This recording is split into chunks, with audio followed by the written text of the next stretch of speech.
Arizona, Colorado, Indiana, Michigan, New Jersey, Tennessee, and Virginia. Listen up. WynnBET is now live in all these states, and the excitement of Wynn Las Vegas has finally landed in online sports betting and casino play. From boosted parlays to live in-game offs on every major sport, WynnBET gives you the tools to win. Sign up today for your risk-free $1,000 sports bet. Download the WynnBET app now or visit wynnbet.com to start winning. You are listening to Dove Valley Deep Divers with Erick Trickel and Lance Sanderson. Ball comes out of the hands of Newton.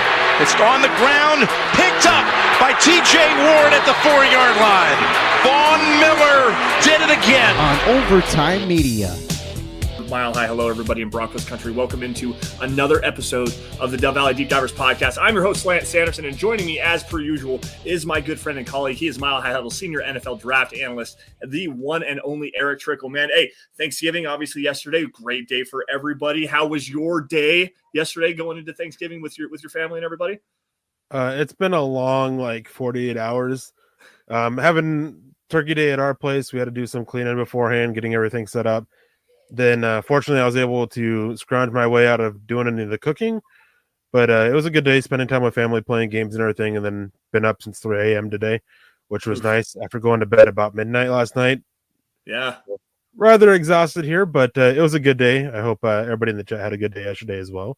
Yeah, absolutely. It was great for me. It was great for me and my family. We, Samantha and I did our very first Thanksgiving at our house. So we invited her parents over, did 2 turkeys, all the fixins. We had more food than I know what to do with. You can't put anything else in our refrigerator now. And in fact, if anybody wants some leftovers, please send me an address and I will send it to you. So that way you can eat it, because I'm not sure that we're going to be able to. But no, it was a great day. It had a really good time talking with my father-in-law, Tony. He's a big, giant Miami Dolphins fan, but he's just a knowledgeable guy. Grew up in the 70s, watched he's a football historian of sorts, and really likes to talk football. So we had a really good day yesterday, just shooting the bull and having fun, eating a whole bunch of food, drinking a couple too many beers. And then this morning I really didn't want to go to work, but no, we're here. We're having fun. It was a great day. And again, happy Thanksgiving to everybody out there in Broncos country. Listen up, Broncos country. TickPick should be your first choice to buy football tickets, because they save fans money by never charging any service fees ever.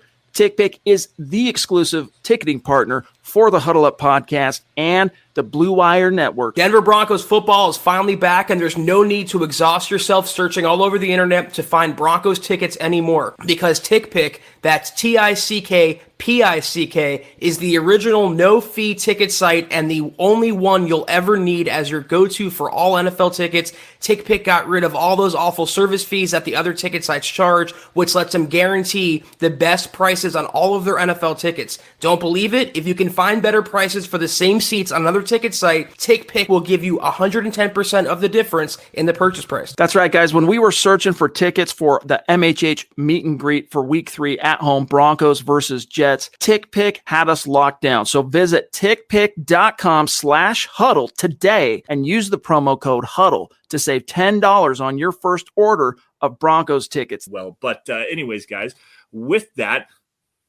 Broncos coming off a bye this week. We obviously had some big news last week on the show with Tim Patrick signing his 3-year extension. Then shortly after that, Courtland Sutton signed a 4-year extension. I believe that was on Monday. But this week, they're going back into Empower Field at Mile High Stadium. They're going to be taking on the Los Angeles Chargers, who are currently 1 game ahead of them in the standings in the AFC West. So, Erick, this is a big get-right game for the Broncos. They went in, they did some self-scouting, they did some self-appreciation and stuff like that. Really dove into the tape, it sounds like, from what Vic Fangio was saying. Got some critical analysis on their own football team. What, to you, is the biggest key to this game, and what do the Broncos need to do to be able to sneak away with a victory against the Chargers this week? Run the ball, control the clock, and limit the big plays. I mean, the Chargers, their offense is a interesting offense because it doesn't fully utilize Justin Herbert to the max.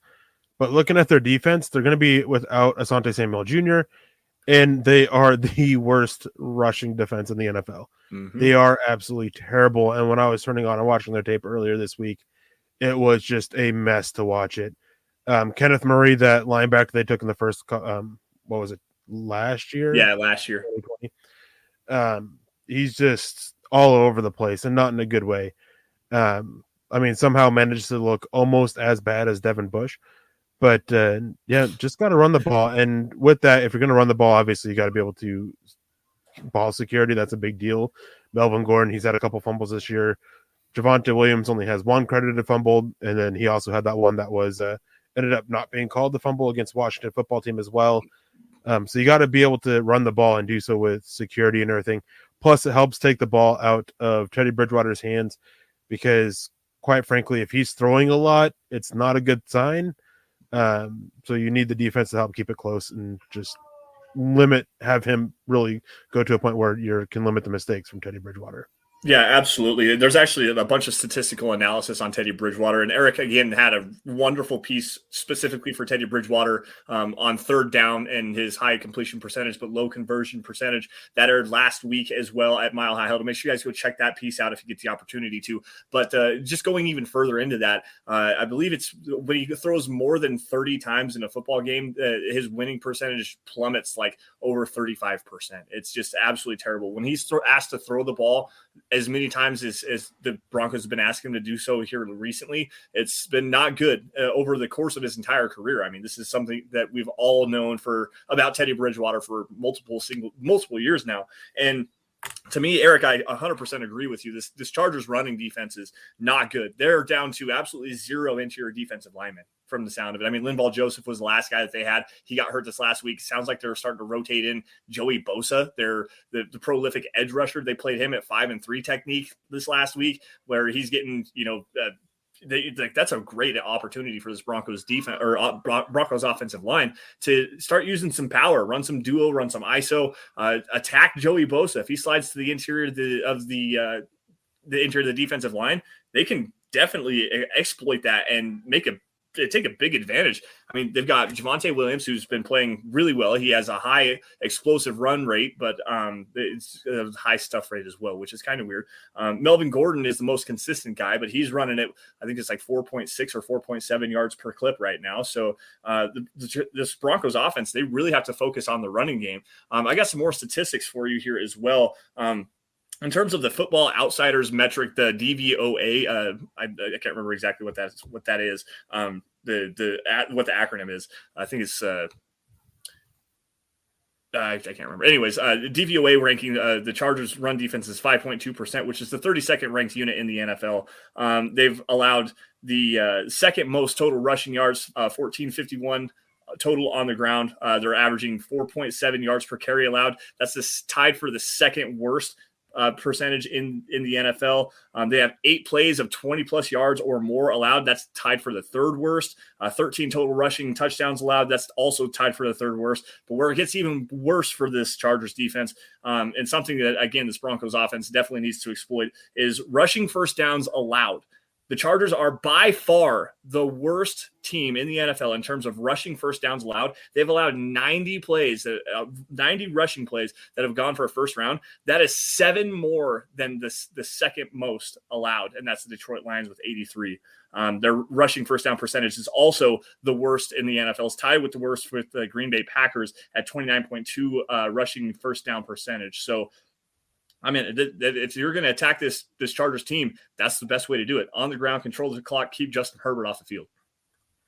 Yeah, I mean, and the biggest reason why you want to keep them off the field, as I kind of hinted at earlier, is the Broncos have such an issue with explosive plays, and the Chargers, they do all right getting explosive plays, and you just kind of you want to keep them off the field and limit that, and you want to hope that that offensive coordinator, the name escapes me at the moment, keeps playing to this really crappy offense that just does not fit Justin Herbert. Like, it's so frustrating watching it. I like Justin Herbert when he came out of school, and it's just mind-boggling that they're not using him to the best that what he can do. But I mean, even looking beyond this game, the need to really have a focus on the running game goes beyond it. Not only do they face the 32nd in rush DVOA in the Chargers, they also face the 25th in Kansas City and 2 games against both those. They face the 29th in Detroit. I mean, the Raiders and the Bengals, they both have decent run defenses, but their passing defenses are in the bottom half. So with the Cincinnati passing DVOA being 19th and the Raiders being 23rd. So you definitely kind of want to have this focus on the running game for at least 5 of the last 7 games. And one thing too is that Las Vegas, the Chargers, and Detroit, their defenses are pretty stable with their performances. They're not such a high variance of a unit like we see with the Denver Broncos, with what happened against the Dallas Cowboys, then going to the Eagles game. They are pretty consistent with their poor play week in, week out. And that's something that the Broncos, hopefully that this coaching staff can see. Hopefully the players can go out there and execute, and the coaches can make a game plan to attack this. It's just got to be it's got to be a step up from everybody involved to help this offense get better, because it's not just one issue, especially this year. It's not just one problem. It's so many. A lot of execution. Interior offensive line has been rather problematic. The play of the tackles against the Eagles was just abysmal. Yep. Which it's really concerning that we might be without Bobby Massey and Garrett Bowles again this week, with Garrett Bowles needing still testing positive, and then Bobby Massey having I believe a minor setback with his ankle injury today.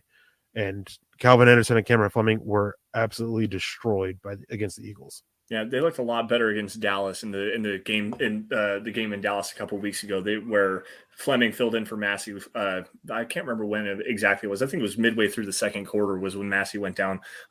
Fleming actually looked pretty decent, and I was like, you know what, this might be a guy. This might be a guy the Broncos can develop and keep going. And there's at least some potential there. But this last week, 2 weeks ago, was just absolutely terrible. Let's say hello to everybody in the chat here before we move on here, guys.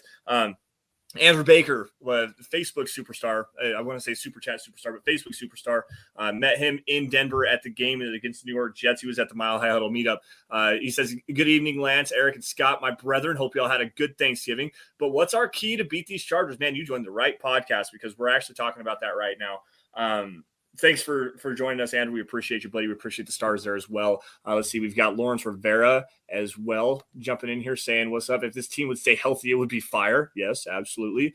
Travis Weber as well. We've got James Koch, Desert Creature over on the YouTube side of things. We've got Michael Ronquillo as well jumping in on Facebook.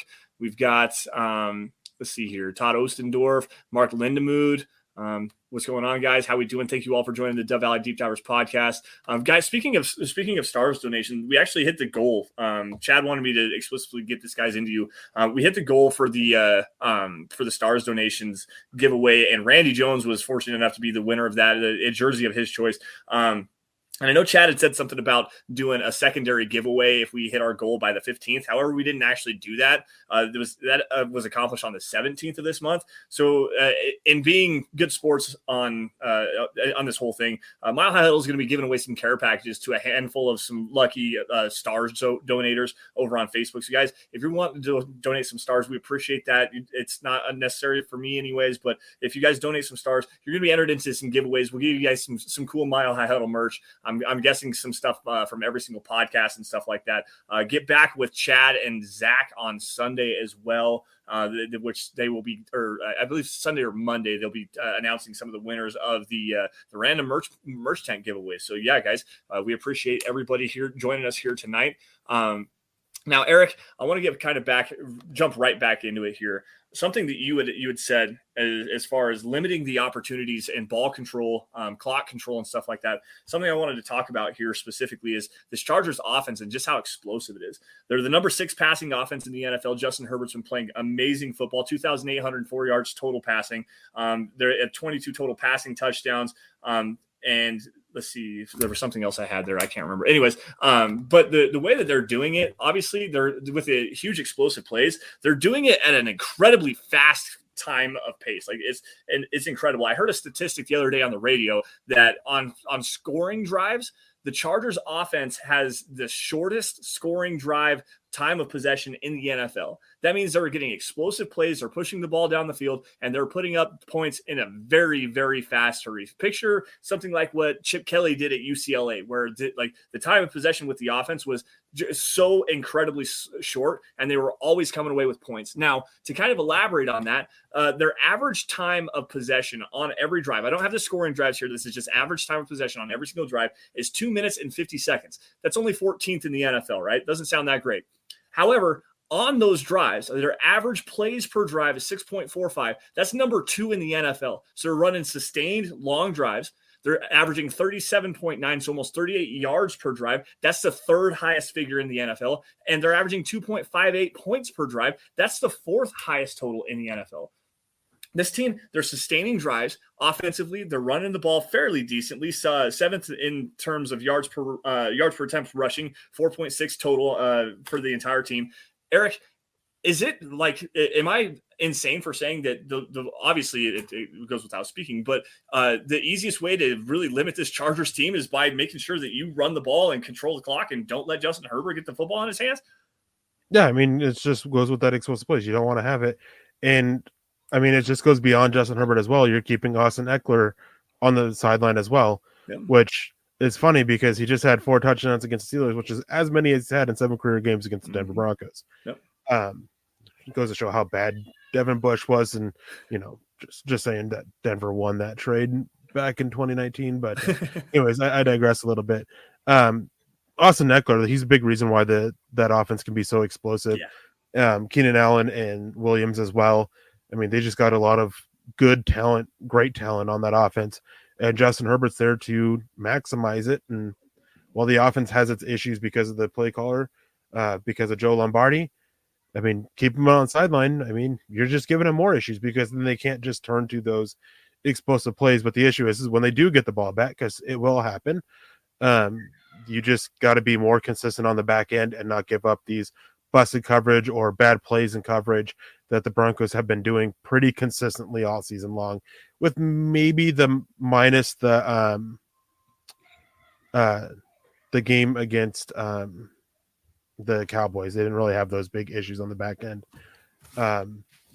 Not counting, I mean, even the Jaguars and the Giants game, they had those issues on it. So, I mean, just gotta play consistently, and that's been, as I said, that's been an issue with this defense. So, want to see that get better. Yeah, absolutely.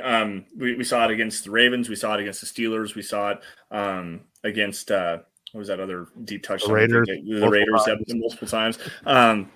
The deep touchdowns, the miscommunications on the back end of the secondary. It's a philosophical change. We talked about it last week just a little bit, but going into it even further, this is the most man coverage that any Vic Fangio defense has played in the entire tenure of his coaching career in the NFL. Like it's not what Vic Fangio typically runs. And Eric, I know you have a great theory about why that is, and it goes specifically to a pair of players in the secondary. I'll let you kind of elaborate on that. I don't want to spoil any names. What specifically about this Broncos defense and the personnel that they have is leading Vic Fangio to have them running more man coverage, cover one free and stuff like that?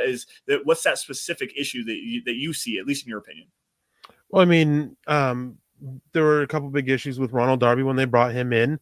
He hasn't really played a lot of zone throughout his career. He's been mostly man, and coming into match quarters, which is and Vic Fangio's predominantly zone defense, there was a little bit of problems there. I mean, he just doesn't seem to, when he has played zone over his career, he doesn't seem to have a natural feel for it. And one of the biggest things with Patrick Surtain, before he was drafted by far more people than myself, I know a lot of people will just jump on that I didn't like him and all this stuff like that, was the awareness and the change of direction skills and the other aspects that are needed to work in zone coverage. And so they're playing them closer to the line of scrimmage, and they're playing them in man to help limit those mistakes a little bit. So there's and that's just in coverage. There's some issues on the front end as well. That's not stereotypical Vic Fangio defensive stuff. And that very well could be a large part of what's going on with this defense. Hard to say for sure without being in the building and knowing a lot of stuff, just having to go off of stuff that I'm hearing, what I'm able to put together by watching tape and stuff like that. But I mean, when you have a bunch of you have a couple square pegs and you have a bunch of triangle pegs and you're trying to all fit them in the square the square hole, like there's going to be issues there. So, and that just seems to be what the Broncos are. It's why they're having so many issues. One of the biggest ones, and a lot of people notice, is that Justin Simmons typically plays better farther off the line of scrimmage, but they're using Kareem Jackson, who's slower in coverage and a little bit later with his reactions on the deep. Well, they're pulling Justin Simmons up closer to the line of scrimmage, and that's very different from what they were doing last year, and basically complete opposite, which is another aspect of the defense that just is such a weird change from what we saw last year. Yeah, I definitely agree with you. And watching Kareem Jackson move backwards at this age is just atrocious. It's so bad. He's very clearly lost a step. And when he moves backwards, that's where he gets into a lot of trouble. He's much better as a guy that's moving forward, driving on the football, going and making big hits and big tackles. It's what he's always kind of been to begin with, even when he was back at Houston playing the cornerback position. He's just a big hitter that drives better vertically on the football and uses his big physical presence to kind of dominate some smaller guys and even against some bigger guys where he can hang and bang with, some tight ends and everything. So it's kind of an interesting dichotomy here of why are you putting him in a situation to fail while also putting another player in a situation to fail when you know exactly how to use them because it worked so well last year. I guess the one thing I will say is at least Justin Simmons is still getting his hands on some footballs and has got interceptions in several of the last couple of games. So, I mean, it's working in some aspects, but for the most part, it's really not. And yes, FC Donnelly actually coming in here is asking, isn't Jackson out for the game? Yes, he is. I didn't see the exact extent of the injury, but that came out earlier today. Kareem Jackson and Bobby Massey are both out this week, and that means going back to another question here from Peter Middleton, if Anderson is starting on the left-hand side, which it sounds like that could be a possibility with Garrett Bull still on the COVID list, not testing negative. It would be Cameron Fleming again, starting on the right-hand side. So, it's definitely going to get a little bit interesting here. Now, I want to go into some specific matchups here, Eric. We're about 20 minutes into this discussion right now. Specific matchups for this Broncos team. Who do they need to watch out for, specifically on the offensive side of the football for the Chargers? Before I get to that, there was a question earlier that I wanted to grab from R. Okay. Powell. Just to get it out of the way real quick. He said, I enjoyed the 3-round mock draft. Where did you get the tape on Tariq Woolen? Big fan of him. This is a guy that wouldn't shock me at all if he hears his name called far earlier, day 2, instead of late round 3 like I had him. There's actually a few what is that site called now? I can't think of what it's called at the top of my head, but there's a few things I subscribe to. Patreons. There's a few Patreons that I subscribe to that put out college tape and everything like that for people who pay. So I pay for a couple things like that, and there was quite a few games of Tariq Woolen. I was reading an article by Bruce Feldman that was following Matt Nagy and the Senior Bowl staff, and on there they're talking about Tariq Woolen and everything, and it really piqued my interest. So I went to the couple guys that I have for the tape and found some tape of it, and I'm pretty impressed with what he can bring, which is why I ended up having a mock there. And real quick too, is like mock drafts this early. There's not about the accuracy of it. It's just about more so talking about positions of need, trying to get that out there and just get player names out there. Like Tariq Woolen, not very many people would know who he is at this point, so it's nice to get his name out there. But anyways, to answer your question, for me, I mean, outside of the quarterback position, because going against Justin Herbert, obviously he's going to dominate the conversation of a guy to see you such a caliber of quarterback that you got to kind of focus on and worry about. But the other one, I mean, Austin Eckler, with the Broncos issues that they've had stopping the run, like they've never allowed Austin Eckler over 100 yards total from scrimmage, and that could change. And I think that he's predominantly had more receiving yards than rushing yards, and that could change. This is a defense that's so beat up, so many issues, consistency issues. Maybe they can hold him like they did against Dallas. I hope they do, but man, he's just a guy that is very concerning. Yeah, it's incredible here. I'm actually looking at the team statistics, and you've got obviously Keenan Allen and Mike Williams are the team's leading receiver, but sitting there number 3 with 405 total yards is Austin Eckler. He's also the team's leading rusher with 573 yards. So he's doing it both on through the air and on the ground. Let's see, total touchdowns. He's got 7 rushing touchdowns. He's got 6 receiving touchdowns as well. Second on the team behind Mike Williams there. I guess the biggest one to me is a guy that you're going to kill me for saying this, but profile similar to Cortland Sutton as far as a big wide receiver that goes up and has the 50-50 balls that's actually starting to turn into a pretty decent damn wide receiver. Mike Williams on the outside. That guy's a dog. Like, seriously, he had a long touchdown catch. I believe it was against the Raiders the other day, late down the stretch of that game. It's a 51-yard touchdown with like 2 minutes left to go to take the lead. It was a huge, gigantic, massive play. This guy is a big catch radius guy, very physical at the point of attack, does a decent job run blocking. Like, Mike Williams is a scary matchup. He's quickly becoming one of the better. He's probably a lot like Tim Patrick, honestly, a low end wide receiver 1, high end wide receiver 2 that can really cause some damage for an opposing defense. And especially when you pair him with Keenan Allen on the other side of that, you got 2 big body possession receiver guys. Quite honestly, this Chargers offense, as far other than the running game, but as far as the makeup and the build of the wide receivers that they like to use on a down-to-down basis, when Mike Williams and Keenan Allen, they're built a lot very similar to the Broncos. And it's just, I wish that the Broncos could figure out a way to use them the way that Justin Herbert does, because I mean, man, if the Broncos had Cortland Sutton and Keenan Allen and Tim Patrick doing the things that Keenan Allen and Mike Williams are doing, this offense would be humming, man. It really would be. Yeah, and Lawrence, I saw your question about me being a little stuffy. I'm good. I've been sick, and I've had a sinus cold or a head cold, and I'm coming down from it. I'm also really tired. So that's part of why I sound so stuffy and everything. It's just the illness and being exhausted.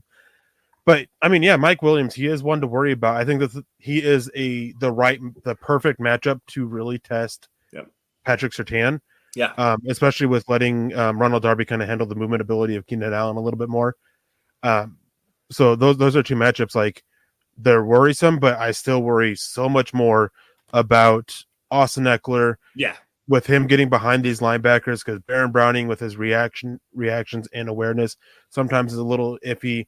And then Kenny Young, who's finding coverage if the play stays in front of him, but he can lose guys in coverage pretty often, and we've seen it quite a bit in his few games here. And that could be just so dangerous. Andrew Baker came in with some stars saying Chargers always play close games, and we might need to come back this time. So throw in Lock just for this game. LOL, since he made the comeback last year. Hey, man, if you're losing big and you need a spark, I'm fine with throwing in the backup quarterback. The thing is that it's just probably not going to happen. I know that it's going to draw a lot of ire for Vic Fangio, deserved or not going to get into that. Teddy Bridgewater is his guy for the season, and that's not going to change unless Teddy Bridgewater cannot 100% play in the game, because that was answered by playing him at 75% over Drew Lock against the Browns. Like, that made it very clear that they will not turn to Drew Lock unless Teddy Bridgewater can't go. Yeah, exactly. I mean, he's 75%, I believe, is what he said that he was going against the Browns a handful of weeks ago, and they still just trotted him out there, and he looked terrible doing so. But they are so staunch and set on Teddy Bridgewater as their guy. They're just going to continue, trotting him out there, whether he's playing poorly or not. It's going to take an injury, a big injury, or maybe getting blown out by like 40 to get him on the field. And this Chargers offense might be actually able to do that. However, I don't think so. We're going to get to that here in just a couple of minutes here. Todd asked if we could talk about Luke's article regarding potentially trading Jerry Jeudy next year. I'm not going to get into big specifics on that. Jerry Jeudy won't be traded. Luke was just putting out a possibility, an idea, just because they extended to them. It's not happening. They didn't spend a first round pick on him to trade him after 3 years. Extending Cortland Sutton and Tim Patrick doesn't mean anything for Jerry Jeudy and KJ Hamler in the immediate future. 2 years from now, possibly, when Denver has to make a decision with KJ Hamler off of his rookie deal, ending his rookie deal, and Tim Patrick being able to get out of his deal, that's when the decision comes. They won't trade one of these guys beforehand. I don't think so. And I think probably the only situation in which they do trade Jerry Jeudy is if they're going to trade for a marquee quarterback, and they're going to be looking for a young up-and-coming weapon that they can use to kind of sweeten the pot there a little bit. And Jerry Jeudy just seems to be like, obviously, the guy that would be the most popular one for someone to ask about. Would be him or like Pat Surtain. And because former first-round picks, guys that are playing really well as young as they are. I also am with Eric on this one. The timing of the contracts for Sutton and for Tim Patrick both align with where KJ Hamler's coming off of his rookie deal. They'll still be able to make the fifth-year option to Jerry Jeudy to keep him under contract even the year after Tim Patrick's gone. The last year, Cortland Sutton's new deal. Jerry Jeudy isn't going anywhere. If you had to trade one, which one would you choose, though? This is a good question, Peter. Trade a receiver? Which one would I choose? Well, how about this? Let's go. Even under his deal, you can still trade him next year for a very minimal cap hit. By the way, it's not a cap killer situation if you trade him even before June 1st. Right.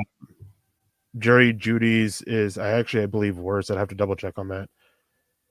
Even though he just signed that Tim Patrick signed the extension. Yeah, there's more. Denver would save money against the cap if they traded Tim Patrick. They wouldn't if they traded Jerry Jeudy. It actually costs more to trade him because there's more guaranteed money, signing bonuses and stuff like that slot in with the rookie wage scale that actually bumps cap hits up and stuff like that. Tim Patrick and Cortland Sutton. Now this might have changed. There might have been more information. I did look at this the other day because I found it curious. Not really like a bad puzzling kind of thing. It was just like, wait a minute, that's not the way that I'm typically used to seeing these extensions work with the Broncos. Because, and I put this in our group chat, and Eric, I don't know if you agreed with what I said or not. But typically under John Elway, when they were extending their players, the guys that they wanted to bring back, their homegrown talent and stuff like that, John Elway typically gave them a signing bonus at the front end of the deal, then also dropped their salary, their first year salary down very close to the veteran minimum. Because what that does is that signing bonus actually gets prorated and tacked onto the cap hit for the remaining years of the contract. However, when you do that, the player gets a big sum of money up front for signing the contract, obviously their signing bonus. Then that next season, they're playing on the veteran minimum. They're only making $750,000. So that drops the cap hit. So let's say it's a 10-year or a 5-year deal worth X amount of money, and the Bronco and whoever it was got a $10 million signing bonus. So 10 divided by 5, that's 2. So 10 million over the 5 years is now prorated down to 2 million. The first year cap hit of the player that signed that deal would be $2.75 million based on the signing bonus and then the base salary of the player. And there could be some roster bonuses and stuff like that. That's the way that John Elway typically structured his deals on extensions and stuff like that. He actually got Aqib Talib with a $5 million signing bonus when he signed back in 2015 or 14, whenever he signed in Denver. George Payton didn't give these guys signing bonuses. And if they did, it came after I looked at it the other day. And if they were very small, because the cap numbers for these deals are very even. They're very fluent all the way through the structure of the contract. So there's not any backloading of the contract. There's not going to be a massive year of dead money at the end of the deal if they want to move on from somebody. So this is a great job by George Payton to change the philosophy by getting guys that he wants to bring in, guys that are homegrown talent that we're all so used to seeing walk away in free agency. So I'm stoked with both of these deals. Yeah, I mean, there's a lot to be happy about it. They kept flexibility going forward. They didn't destroy their salary cap. They didn't put their future salary cap at risk. They left themselves open to go make a play for a quarterback and not be in such a hard spot to go make other moves either. It was really good cap management by the Broncos cap guru and George Payton. Really, there's not much to complain about with them. And one thing that they went away from was they did give a very small signing bonus, but a $3 million signing bonus to Tim Patrick specifically. And one of the reasons why that Denver could trade him after this year, I can't remember the exact date that it kicks in, but they gave him almost a $7 million roster bonus. So that's one of the factors as to why once that date hits, though, the ability to trade him for next year obviously changes a lot. But right, that's the big way to work. They worked around it. Which helps them roll over some more cap this year instead of, unlike giving a bigger signing bonus, would have actually hurt their ability to roll over more money. Right, and that makes a lot of sense, and thank you for the clarification on that. Like I said, I looked at the Patrick and the Sutton deals. I believe it was Tuesday after I got off work, and it struck odd to me. Again, I was like, it's very curious. Something different for me is not seeing a signing bonus attached to that, and the structure of the deals was just something different. And I thought it was definitely a breath of fresh air. James Koch, I believe is who it was, jumped in here and said that Denver would be stupid to trade a stockpile of picks and players for Aaron Rodgers. He's way too dang old. Now, I'm going to start this off really fast. First things first, I will still take Aaron Rodgers at 38 years old in a heartbeat. However, I agree with this comment. I really do. And the reason why, it's not that I won't accept Rodgers. If they want to go and get Aaron Rodgers, by God, please go and do it. We desperately need a high-quality quarterback. However, Aaron Rodgers to me was a this year proposition. He needed to be in Denver in 2021 so you could take advantage of this young roster right now, get him some acclimation time, really make a run at 2022 where the Broncos have a great Super Bowl window opening for the next 5 years. Now, that didn't happen. Obviously, Aaron Rodgers is playing great football up in Green Bay. The one that I'm looking forward to now is Russell Wilson. That's the guy, in my opinion. If you're going to do anything, we talked about it last week with the head coaching decision. As far as candidates we wanted to talk about, check that out on YouTube, guys, if you get the opportunity to. But Russell Wilson is the quarterback for me going forward. Like if it's not a drafted rookie, Russell Wilson's the guy. And I'd be damn near willing to throw, I don't know, maybe all of next year's draft, Eric. Let's have that conversation too.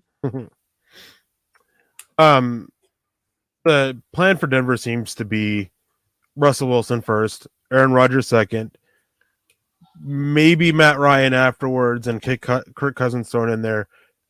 Depending on what happens with the veteran quarterback market, go and signing a Tyrod Taylor, Teddy Bridgewater type. I know a lot of people are going to be upset about that. And then going after a quarterback in the draft. Seems to be a very clear intent for a veteran quarterback. And the sense is that Russell Wilson is their guy this year. That Aaron Rodgers was more of the guy last year because, well, he didn't end up getting traded. There seemed to be more likelihood of a chance of him getting traded than Russell Wilson. And now it seems to be that there's a bit of a, not necessarily a flip there, but a flip of the focus for the Broncos for Russell Wilson, who very well will likely get his wish to get out of Seattle with Pete Carroll likely on his way out, having to make coaching changes there. Depending on what changes they make, though, of course, a bunch of variables in play. They could end up going and getting Dan Quinn, and Russell Wilson be like, yeah, I'm going to stay with my buddy. Yep. Thomas Simmers, is Deshaun Watson on the quarterback possibility list? Not right now. Not given the legal skirmishes and stuff like that. And quite honestly, I think even with the legal stuff, Miami and Carolina seem to be the two. He wants to be in Miami, from what I understand. But if the legal ramifications are cleared up, by all means, I mean, I'd be more than willing to take a 26-year-old franchise quarterback that's a top 5 quarterback in the NFL that wants to come and play in Denver. If that's the situation, by all means, and he's completely cleared of all of the legal stuff, yes, 100%. Now, Eric, going back to Russell Wilson really fast.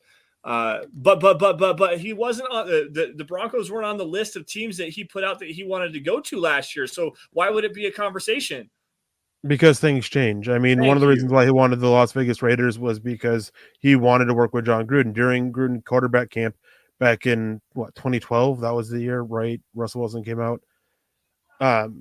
He got really close with John Gruden during that short time filming that, and they exchanged before he got hired with the Raiders. Russell Wilson and him stayed in contact. I mean, he wanted to go play with John Gruden because they had this bond that was there. The Dallas Cowboys, he wanted there. The thing is that they now have their quarterback. At the time, Dak Prescott wasn't under contract beyond the franchise tag. That changed. The Saints, they seem to be wanting to stick with Jameis Winston going forward. We'll see what happens after the season. That may not be there. Trying to think of who the other teams were that were on his list. The Chicago Bears was the fourth one. The Chicago Bears, they just took Justin Fields. They're not going to be in on that. So things change. Like NFL stands for not for long for multiple reasons.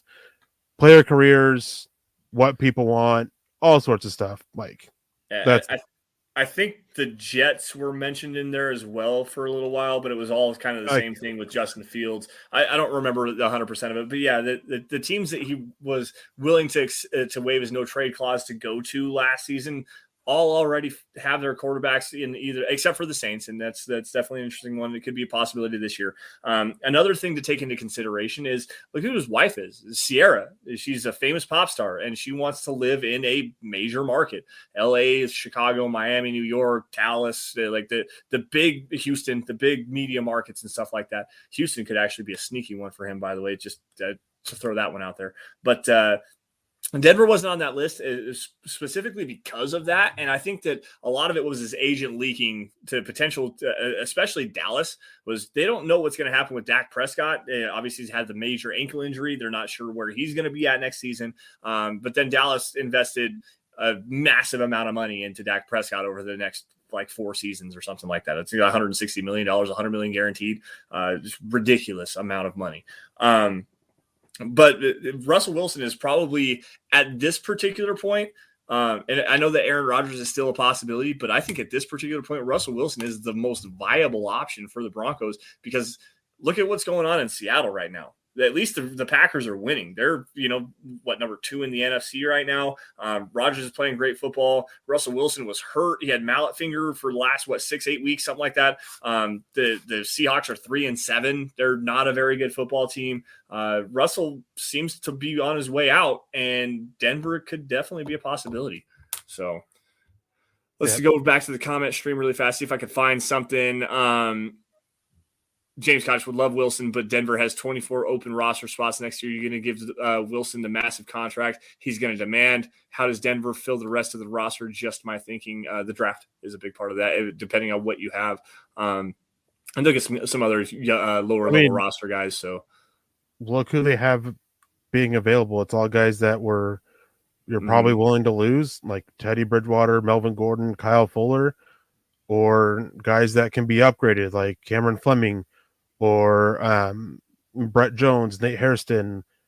24 roster spots, that's pretty average with what teams face every year.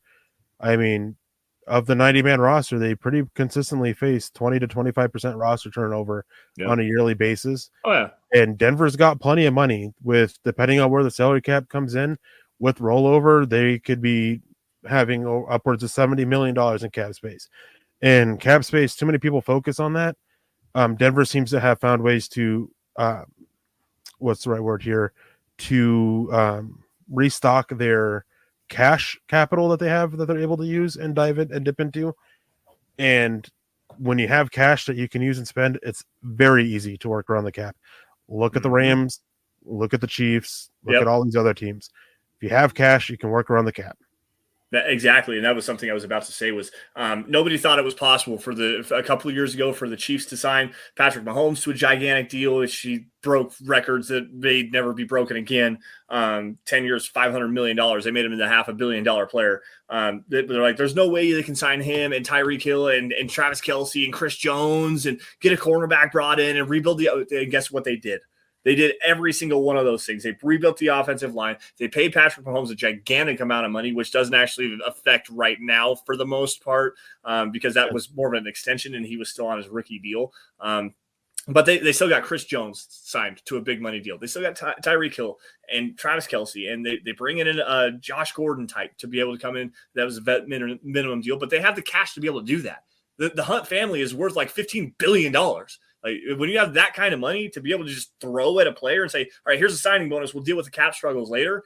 That's what you can do. When you have that money, it's easy to be able to work around the salary cap 100%.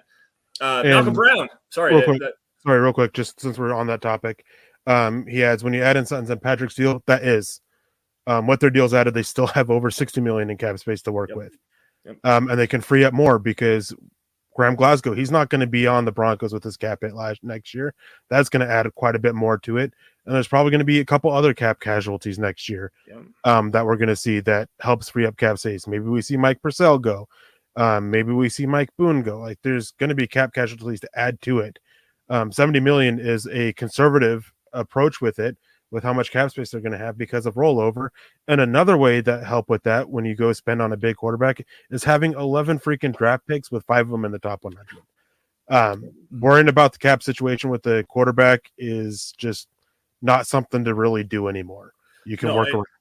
And you can always go out and, fill the lower level of the roster with guys that are, vet minimum guys, $1 million, $1.5 million signings and stuff like that. Like guys like Shamar Stephen, interior defensive lineman that cost the Broncos, I think it was $2 million this season to sign him in and bring him in. Mike Boone, another lower level roster guy, one year, $1.5 million. He's gone next season. Enter in your draft picks that aren't going to count against your top 51 salary cap moving through the offseason. So you got some flexibility there as well. But something else that is really key to this Broncos team and the way that they're built right now is they don't have a lot of players on like double-digit $1 million contracts. Like that's just not a thing. Obviously, Garrett Bowles is the highest paid player on the Broncos right now, and I think his cap hit next year is like $20 million. But he's a top 5 left tackle, and he's worth every penny of that. But they've got, I think it's like 7 total guys, and that's including Tim Patrick and Cortland Sutton now. The 7 total guys on the team that are paid more than $10 million a season. So they've got plenty of money. They've got plenty of cap room to work with. And sure, they've only got, I think it's like 30 guys under contract for next season, but they're going to rebuild with the draft. They can still go get that quarterback. They can bring in a couple of guys, cheaper free agents, fill out the roster that way. And you'll never even know that it was a problem next season when the core of this team, especially on the offensive side of the football, is already built intact and ready to rock. Like, you just got to insert the quarterback and the right offensive scheme. And this could be a top 5 offense, top 3 offense in the NFL with the players that they have. So and I mentioned him with Graham Glasgow. I mean, he's got a almost $12 million cap hit next year. Mm-hmm. He's not going to see that. He'll either have to take a pay cut to stay, which is unlikely, or he's going to be let go, because it's really starting to seem like that they want to turn to Quinn Miners at right guard next year. It's just not going to happen. And anyways, Malcolm, it's great to see you in the chat as always. I got to give a shout out to my fellow Alaskan here. It's great to see you in. Nobody came in with a comment earlier that I wanted to grab about too many variables: owner, coach, OC first, then quarterback. Except that the issue with that is we'll probably get our coach, get our OC, get a quarterback, then an owner situation resolved.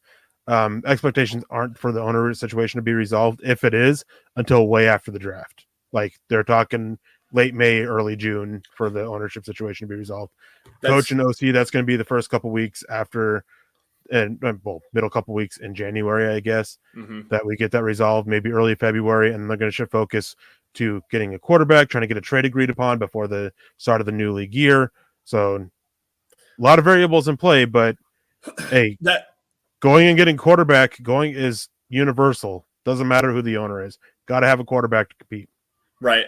Something that I wanted to add a little bit after the draft, as far as the owner, is new to me on that one. But I did know that nothing's going to start happening mostly with the ownership conversation until at least March, because litigation is still ongoing with the Edgar Kaiser family. And the lawsuit actually goes to because Edgar Kaiser, when he first sold the Broncos to Pat Bowlen back in 1984, entered in a clause. It's a right of first refusal clause. If his family was able to buy the Broncos back from the Bowlen family, they should have had the right of first refusal to be able to do so. And then came the line of succession through the Pat Bowlen Trust, getting the kids involved and everything like that. So the Broncos actually have litigation ongoing with the Edgar Kaiser family to do the right of first refusal. That trial of litigation actually happens, I believe, in February. It's after the Super Bowl. I know that. I believe it's in February, but as soon as that litigation is taken care of, then the Broncos can officially. Yep, and then it's going to drag forever. But then after that's all taken care of, the Broncos can then. It's actually Joe Ellis and Mary Kelly and the rest of the Pat Bowlen Trust can then have a conversation of passing the team down to one of to probably Brittany Bowlen or Beth Bowlen Wallace, whatever comes out of that, or then selling the team. So you won't hear about anything ownership-wise until at least March. And if I'm wrong on that, guys, please feel free to fact-check on that. That's just off the top of my head. I know that there's litigation going with the Kaiser family in February, though. So just keep an eye on that. As far as the variables else here, as far as coach goes, Eric, you're right on that. There's actually could be conversations happening as early as week 15 this season with new things in after week 15. If teams have an opening at the head coaching position via firing, or if a guy's on the last year of his contract and they're not going to re-up, teams can actually go and do virtual meetings with other candidates on other teams in the middle of the season. I think it's actually, the team says it's okay. Yeah, I think it's actually only on like certain days, like Monday and Tuesday only. You can't have anything later in the week. Certain days of the week, it's if they say it's okay, and it's after the week 15 game, as long as you've already either fired your head coach or have made it abundant and clear that he will not be back. Right. So like Matt Nagy in Chicago, who there was reports saying that he was going to be fired after Thursday's game. They made it clear that Matt Nagy's probably not going to be around after the season, so they can start having some interviews if they want to. So he should have been fired, just so that we can say that the history was made, because the Bears have never fired a head coach during the season. Yeah. I mean, that's an amazing statistic. Well, I mean, plus Matt Nagy's terrible, but yeah. No.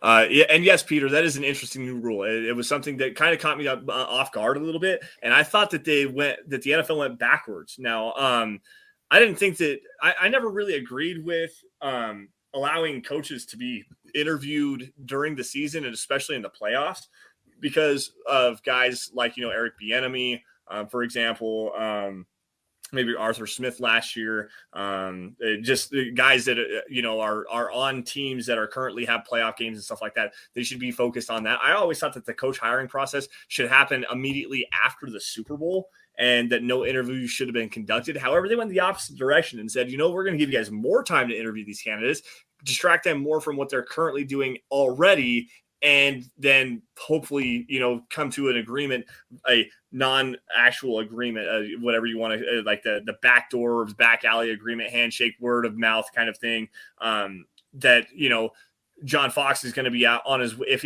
John Fox gets fired from the Broncos in 2014, he's going to be the next Chicago Bears head coach. And we all remember how that story played out. John Fox and the Broncos came out in 2014 against the Indianapolis Colts and laid an egg in the divisional round of the playoffs, and they probably could have won a Super Bowl that year. But so I digress on that just a little bit. Should we put a little bit of blame on Peyton Manning for going up to John Elway and saying either John Fox goes or I go? I didn't know that. That's new information. Oh yeah, that was happened before the season was over. Oh wow, it's been pretty well reported. Peyton Manning went up to John Elway and said, "I'm done. You got to either fire John Fox or I'm gone." That's where they made the change.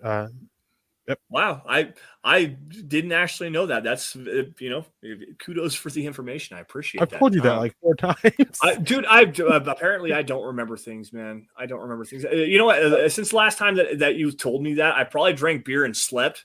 So yeah, unless you told it to me today, I probably am not going to remember that. Let's see here. EJ jumping in here with some quarterbacks. We got some college quarterbacks here. Let's talk some draft here for a second here, Eric. Malik Willis, Matt Corral, Carson Strong, Kenny Pickett, Desmond Ritter, Sam Howell. Broncos country needs one of these quarterbacks in the draft. I'm going to start off here really fast. I'm not necessarily huge on Malik Willis, but I'm coming around quickly. I think that there's still some more refinement as far as a passer is concerned with him. Watch his last few weeks. You'll fall right off Malik Willis again.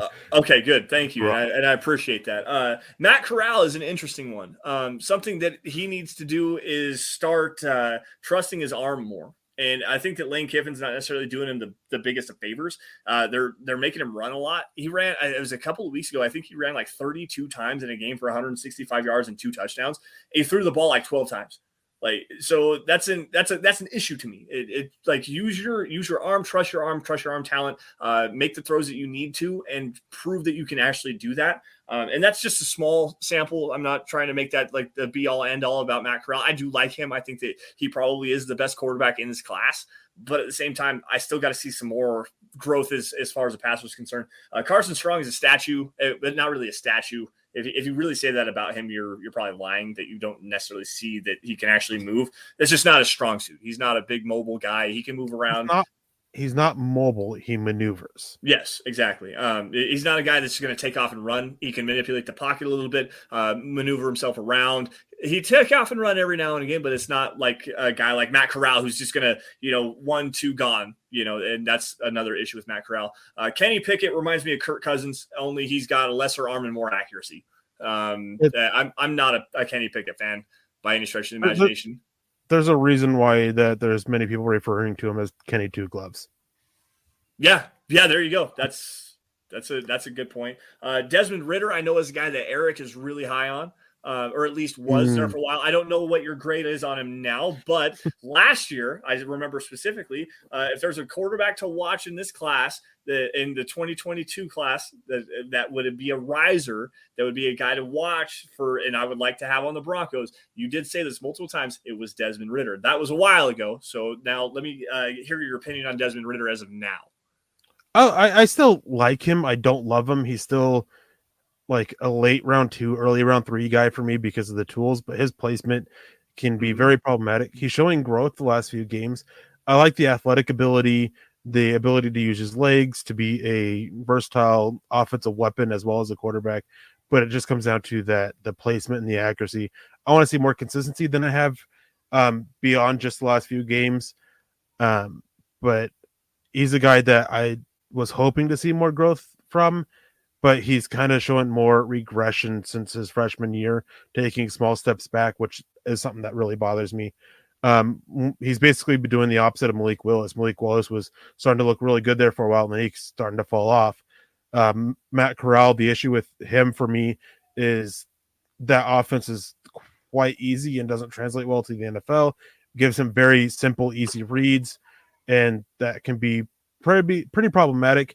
And it's for me, without being a chance to interview him and talk to him and everything like that, it makes it hard to really gauge how high of a football IQ he has. I just have to go off of word, and word typically is always, yeah, he's got a high football IQ. I mean, that was one big thing with Paxton Lynch that we heard a lot was, oh yeah, he's got a high football IQ. And his coaches kept saying that he's got a hard work ethic. And then we also have to factor in the Paxton Lynch effect of, once you get drafted and you get this money, how much focus are you going to go to continuing to improve your game instead of just wanting to play on Madden where you can make yourself the starter? Carson Strong, you got to worry about his knee. He's had 3 surgeries on his knee since high school. I forgot about that. Yep. It's a pretty big concern for him, especially with the lack of mobility. He got hurt and left the game for a little bit the last week, I believe it was. And his knee was a little bit bothersome, and that concerns some people. And then Sam Howell, he's Baker Mayfield-esque. And I think that after you'll get the same high kind of plays that you get from Baker Mayfield, and you'll get the same kind of lows. His arm's all right, not the greatest, not the worst, decent athlete, like reminds me very much of Baker Mayfield. Honestly, like, I wouldn't mind taking a shot on one of these guys there in the second round. I wouldn't take one in the first, really. Maybe Matt Corral, if it's somewhere after the top 15 picks, I'd take the risk, but I have a feeling that he's probably going to go top 10. And I think that Kenny Pickett will probably go in the top 10, and that is top 15, and that is way too high for me for Kenny Pickett. Yeah. Personally at this moment. Obviously, some things can change over the next few months. But yeah, any of the other guys, if they're in the second round, I'd take it. But I would be more than willing, if they don't show the growth that I need to turn around and take another quarterback next year, because next year's 2023 class looks ridiculously good. CJ Stroud, Caleb Williams, Casey Thompson from Texas. They've got Bryce Young in there as well. Remember we were talking about the last year's draft class, the 2020 class with Trevor Lawrence. There's not a Trevor Lawrence for sure, but sorry to interrupt you, Peters. Okay, no second rounder becomes a franchise quarterback. I really hate comments like this because it's the same thing of like, oh, no Ohio State quarterback succeeded in the NFL. All it takes is one. I can argue. What? Texas A&M, like, they never really produced a quarterback. Well, here's Patrick Mahomes. Like, we can say this about so many things. For the longest time, Michigan State couldn't produce a defensive lineman, and we have Malik McDowell really tearing it up in the NFL this year. All it takes is one. I mean, I just hate that. That's just not how it works. And I mean, even though it wasn't what the team would draft him, Drew Brees kind of came one. Yeah. Drew Wasn't Brees what and drafted him, but how about this one? Guys playing at a Oh, top Texas 5 Tech. level. Sorry, thank you, Scott. Texas Tech for Patrick Mahomes. Sorry, just wrong But- Texas school into my head. But how about a guy that's playing in the AFC West right now down in Vegas? He was a second-round pick. Derek Carr was a second-round pick, guys, and he is a top 5 quarterback in the NFL this season. He's playing at an MVP level. Like, the guy's phenomenal. The team around him sucks, and they can't I wish someone would save Derek Carr. I love this guy. And everyone should know this by now. If you've ever watched Dove Valley Deep Divers, I say that Derek Carr gets way more hate than he has ever deserved in his entire life. He is a top – when he's playing well, this is the cap. When he is playing well, he is capable of being a top 10 quarterback, and you're seeing it this year. That's a second-round pick. To say that no second rounder becomes a franchise quarterback. Kirk Cousins was a 4th-round pick, and he's been a high-quality starter, franchise-level quarterback for 2 different teams. It happens. And you're not wrong to say that the data suggests that's unlikely, but that's unlikely, and it's still worth taking a shot for the most important position in the NFL. Like, I mean, and Scott and Sons group in the chat, I mean, it's really, really hard. You can prove any point. It's really hard to hit on a quarterback, period, outside of the top 16. It's extremely unlikely. Yep. It's extremely unlikely to hit on a quarterback in the 6th round. But look at Tom Brady. I mean, all it takes is one. Things are unlikely, but still possible. And that's the thing. That was with one of the key things with what I said was, if they're not showing it, then you got to be willing to turn around and take quarterback next year too. Because you can't sit there and just completely put all your eggs into this basket of the 2nd-round pick. No, you got to be able to go and take that risk, and then go and mitigate that risk. That's the point for it. And so, Peter, with that, I mean, you're saying you'd keep to the data though. So, are you just taking a quarterback period in the top 16 only? Because that suggests, I mean, that's only like a 30 to 35% chance to hit on a quarterback in the top 16, and that's the highest. Yep. Throughout the draft. So you're only taking one top 16? Finding a quarterback is the most difficult thing to do in sports, guys. It's why there's only 32 of them technically, and it's not even that. It's more like 20 people in the entire planet. 7.2 billion people live on planet Earth, and there might be more people in whatever in the universe if you want to talk to that discussion. But guess what? There's only 20 people in the universe right now that we know of that are capable of playing franchise quarterback at the NFL level at a high level. And when you get down to the 20s, you're talking about guys that are starting to hit replacement level anyways. Finding a quarterback's incredibly difficult. And if you're lucky enough to be able to do so, kudos to you, man. Like, there's no perfect art to finding a quarterback. There's no perfect art to scouting in general anyways. Like, we can go and spin around and make a long discussion out of this. But again, there's 20 people in the world that know how to play franchise quarterback at a high level. It's just not going to happen. Scott actually has a good point here. I'm going to grab this for Scott. He put it up on Facebook. If you like a guy, you trust your scouting report. But if you need a quarterback, don't go in planning on getting your guy after the 1st round. And I don't necessarily disagree with that. If you like a guy, do everything you need to do to go and get him. But if you don't like a guy, like George Payton apparently didn't like Justin Fields, don't take him. Take the guy that you do like. They like Pat Surtain more than they like Justin Fields. That's where the Broncos went. And while I disagree with that, but at the same time, like that's quality team building. You need to have the quarterback first, though. Peter, it's not over a random chance. That's the thing, though. It's unlikely, but it's still a possibility. It's not a random chance there. There's a percentage for it, and I think it's like 16 to 32 is like 25%, and then 2nd round is like 18%. I mean, you trust your scouting report. You take that shot because that's a flyer we're taking on the most important position in all of sports is the quarterback position. Yep. You take that shot. That's what I'm saying. If it doesn't work out, then you mitigate that risk by going after another guy the following year. You don't stick with that guy beyond that point because all you're doing is compounding the issue with that. That's the point I'm making here. I mean, if one's there in the 2nd round, they're worth it, especially in this quarterback class because they all have potential. They all have upside. It's just none of them are worth taking on the top 16. So if you're going to sit there and say that you're going to bet on that 30+% chance for a top 16 only, so are you going to reach for one of those quarterbacks? Because if you reach for a quarterback, then you're just you're drastically lowering your chances of making that a hit because you're taking a guy who shouldn't be taken where you are and passing up on better players, which is increasing how good they have to be to overcome that loss. Yep. Yep, Hopefully absolutely. that made sense.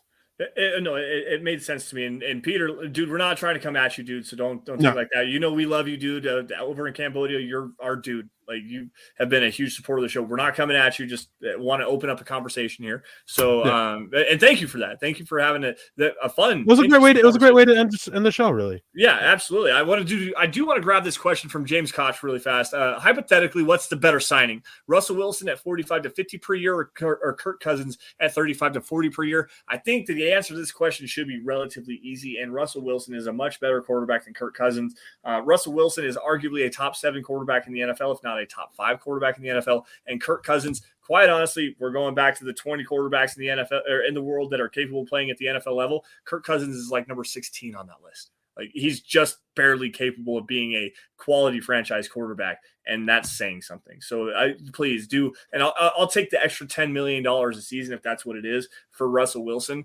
especially at 33 years old. And with the ability to move around, his mobility, his creativity, the arm strength, he's got a baseball arm. That's actually kind of where I coined the term a long time ago.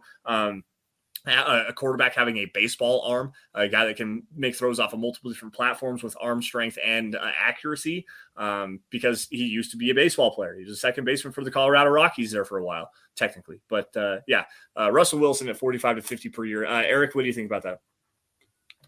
Yeah, Wilson. We got a quick super chat here from Dennis Woods before. Oh, sorry about that. Let me grab that really fast.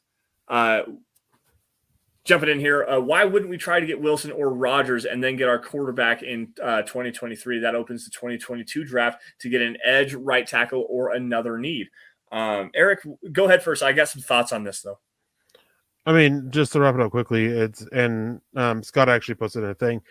You're giving up your first round pick if you're going to go get Wilson or Rodgers this year. You'll probably end up giving one of the 2 second and one of the 2 third round picks as well. So you go from having 5 top 100 picks, only 2. You can still use those to help get you other positions of need.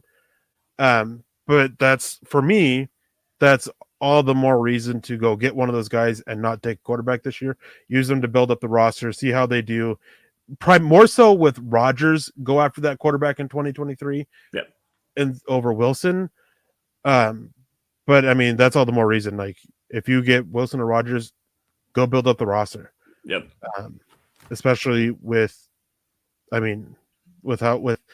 this class is, and honestly, with looking at the projected classes for next year, I'd be willing to give up a few more picks this year if I could keep future picks. Yeah, and that's a really fun conversation. And Eric, you actually hit pretty much everything that I wanted to say on that. As far as, if you're trading for Russell Wilson this year, you're giving up a first, probably both seconds, probably both thirds, and then maybe a 1, 2, 3 next year, or maybe a 1, 2 next year, something like that. You're going to need a lot of capital. You're going to need a lot of draft picks, maybe even some players off the current roster you have right now just to get him. So getting one of these premier edge rushers like a George Karlaftis, Kayvon Thibodeau, who's probably out of the Broncos' reach regardless, Aiden Hutchinson, David Ojabo from Michigan. Both those Michigan edges are tremendous, by the way. I love David Ojabo. You're not going to get an opportunity at a guy like that. So you're looking for the second, third round guys. And quite honestly, you might be hoping that Jonathan Cooper takes the next step forward as far as a run defender goes, because he's shown the chops of being a high quality pass rusher. Like, he's getting home pretty quickly. He doesn't quite get home all the way, but he's showing instantaneous pass pressure. So yeah, I mean, there's a lot that goes into that, but I don't disagree with the premise behind your point. Peter Middleton jumping in here. Last comment before we get out of here, guys. A great show. Love the show. As people, we can disagree, but have a good debate. Whatever happens, I hope we find a quarterback. And Peter, I'm right there with you, and I know that Eric is as well. But guys, and I will say is, like, I don't fully disagree with your point. I do think if you're really looking for a franchise quarterback, then you're going and you're taking one in the top 16. My point is that, like, it's a lottery ticket in the second round. Trying to hit on that, I wouldn't mind taking quarterback. That's my point. That's where I disagree with you on. I wouldn't mind taking that shot as long as you don't compound that mistake with a future choice. Yeah. The one thing that I will say, and this goes back to the Ted Thompson philosophy of drafting, even if you have a franchise quarterback already, you always draft quarterback every year. Draft quarterback every single year. It doesn't matter what round it is. If you have a franchise quarterback, don't pull a Green Bay Packers and draft a Jordan Love in the first round when you need some playmakers to help the quarterback that you currently have, because that's probably going to piss him off and then make him decide that he doesn't want to be there anymore. That's just a little food for thought on that one. But every single year, you find a guy that you like, a developmental guy, may even be a 7th round pick. You always draft a quarterback every single year, because you never know. Like Eric said earlier, it only takes one. There's only one guy that's going to be the next Tom Brady, the next 6th round pick that turns into a franchise quarterback, turns into the greatest of all time. Like, it's probably not. And maybe you can move picks off of. Sorry. Yeah. Maybe exactly. You can move picks. Maybe that 7th round pick looks really good in the preseason, and you can go get a 2nd and 3rd, or he has a couple good games in the regular season, and you can go get a couple great picks for him, like the Eagles did with Kevin Kolb, the Patriots did a couple times with Matt Flynn. Yeah, Matt Flynn got signed to a gigantic contract up in Seattle, got beat out by the 3rd round quarterback that they drafted in Russell Wilson. But the Green Bay Packers, based on the contract that Matt Flynn signed, got a 3rd round comp pick. Matt Flynn was like a 5th round pick. Like, it was just a backup quarterback that somebody fell in love with because he had a 500-yard, 5-touchdown passing game in Week 17 when the Packers were already clinched in the playoffs. And everyone's like, that's the next franchise quarterback. Here, let's throw a ton of money at him. It happens all the time. Like, you draft a quarterback. Matt Castle, yeah. Yep, Matt Castle. There's another one. Yep. So always take a quarterback.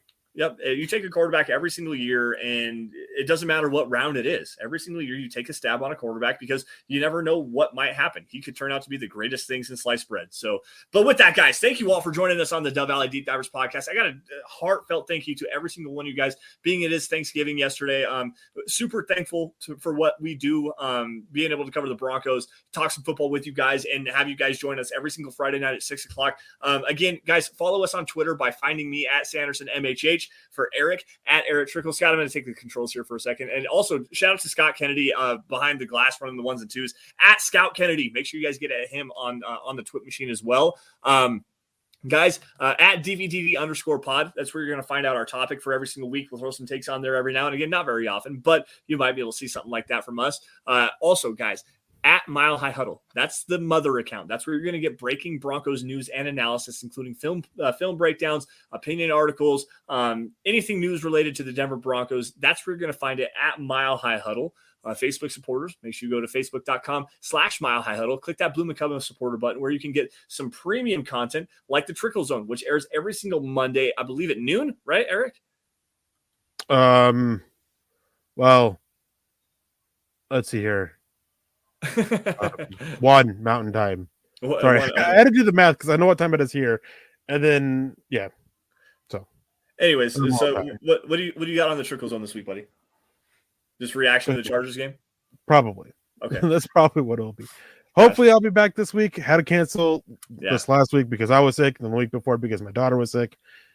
Hopefully, I'll be back this year. Hopefully, I'm feeling good enough. Hopefully, my daughter's feeling good enough. Yeah.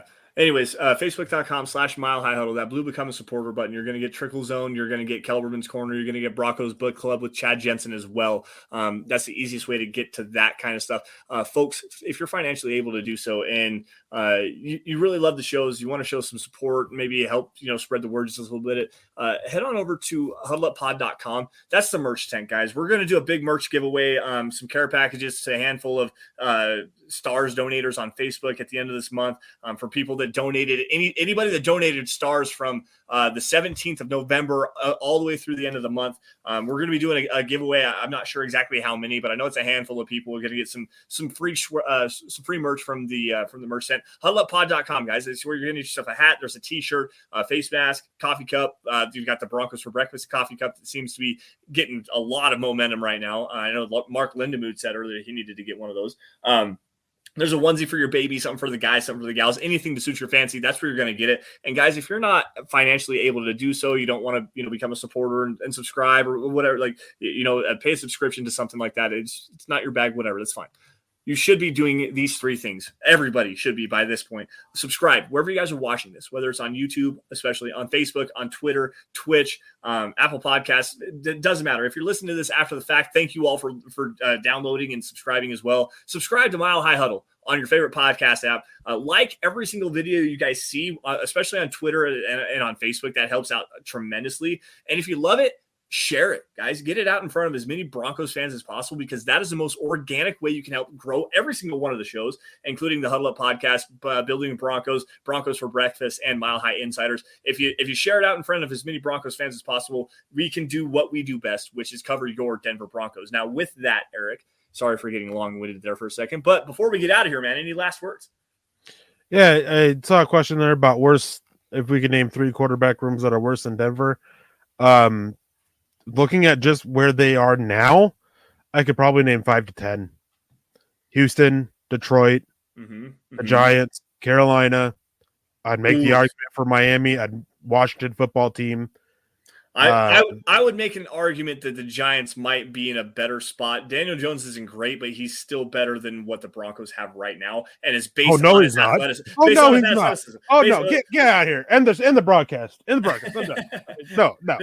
It's based on the athleticism and the fact he can use his legs to extend some plays, and he actually does a really good job running the football, and that's the only reason why. Yeah, except he's terrible. He is terrible. Yeah, exactly. He's terrible, but I would say that because at least like Teddy Bridgewater's not a guy that's going to take off and run. At least Daniel Jones will do that. He will use his legs to make some plays. Fumble. Yes, and then he does that too. Okay, all right, you're fine. You got it. You got me again. You got me again. I just wanted to make a quick point there. But anyways, guys, with that, thank you all for joining us on the Dove Valley Deep Divers podcast. You all stay safe and take care. Have a great rest of your weekend. Also, guys, milehighhuddle.com, the Mile High Huddle roundtable piece, all of our staff predictions. By the way, this guy right here, the Dove Valley Deep Divers hat, Lance Sanderson. Yeah, I'm the only one that picked the Broncos to win. So make sure you guys get at everybody on their Twitter accounts and tell them how much they suck for not picking the Broncos, because that's me. Milehighhuddle.com. Check out the roundtable piece. You all stay safe and take care. Have a great rest of your weekend. And as always, go Broncos. We'll see you guys next week. Same time, same place.